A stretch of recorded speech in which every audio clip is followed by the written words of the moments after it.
और कुछ लोग बोलते बोले महाराज मैं कथा करवाऊंगा तो मेरी बंद पड़ी फैक्ट्री का ताला खुल जाएगा कि नहीं, मैं चुनाव में जीत जाऊंगा कि नहीं। अरे भैया ये कोई पूछने की बात है, हैं?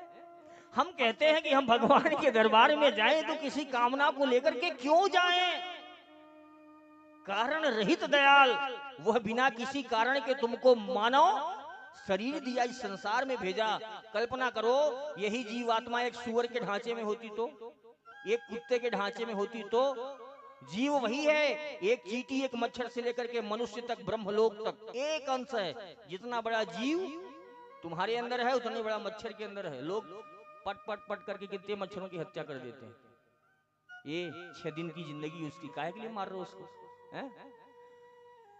बोलते मुझे डेंगू हो जाएगा महाराज। भैया कछु ना होवे, तुम्हारे कर्म खराब रहेंगे ना तो तुम कहीं भी बैठ जाओ शीशे के उसमें, वो भी फट जाएगा, प्राण निकल जाएगा, हैं? महाराज परीक्षित को 7वें दिन जब सर्प काटने आया तो कौन कौन नहीं बचाने के लिए लगा था? धर्मात्मा थे, सतात्मा थे, महात्मा थे, बचा पाए क्या?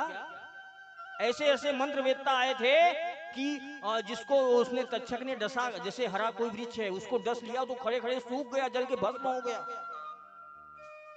लेकिन ऐसे विद्वान थे कि ये पूरी राख को इकट्ठा करके मंत्र को अभिमंत्रित किया तो पुनः वैसा का वैसा वृक्ष तैयार हो गया। ऐसे ऐसे ज्ञानी आए थे। लेकिन राई घटे न तिल बड़े, रहुरे जीव निसंक, छठी मास के अंत में विधि ने लिखे जो अंक। हमारे तुम्हारे हाथ में कुछ भी नहीं है भैया, ये कृपा है मुझे इस दुनिया में लाए। भगवान ने मानव शरीर दिया हमको, उसके बावजूद भी हम उसको भूल करके विषयों के आकर्षण में फंसे हैं।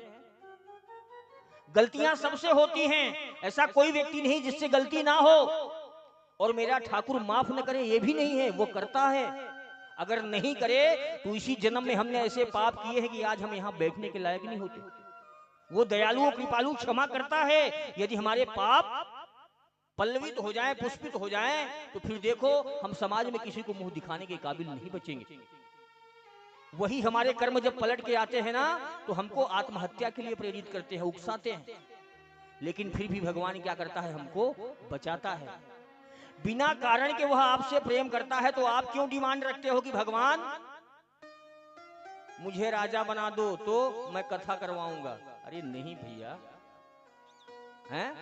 तुम्हारे पास में 2 पैर हैं, तुम कथा पांडाल तक चल के आना चाहते हो तो भगवान ने 2 पैर दिया है।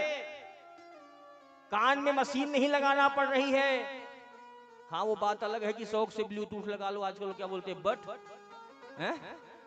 उसको लगा के घूमो तो लोग बोलते बोले बहरा है। यहां तक आए हो, ये क्या कम कृपा है, हैं? जिसके पास पैर नहीं है, जिसके पास 2 आंखें नहीं है, सुंदर दुनिया का दीदार करना चाहता है, वो बताओ वो कैसे जीवन जी रहा होगा? हाँ? जिसके दोनों हाथ नहीं है वो कैसे जीवन जी रहा होगा? इतनी कृपा करने के बावजूद हमने भगवान को नहीं भजा तो हमसे बड़ा मक्कार कोई नहीं है।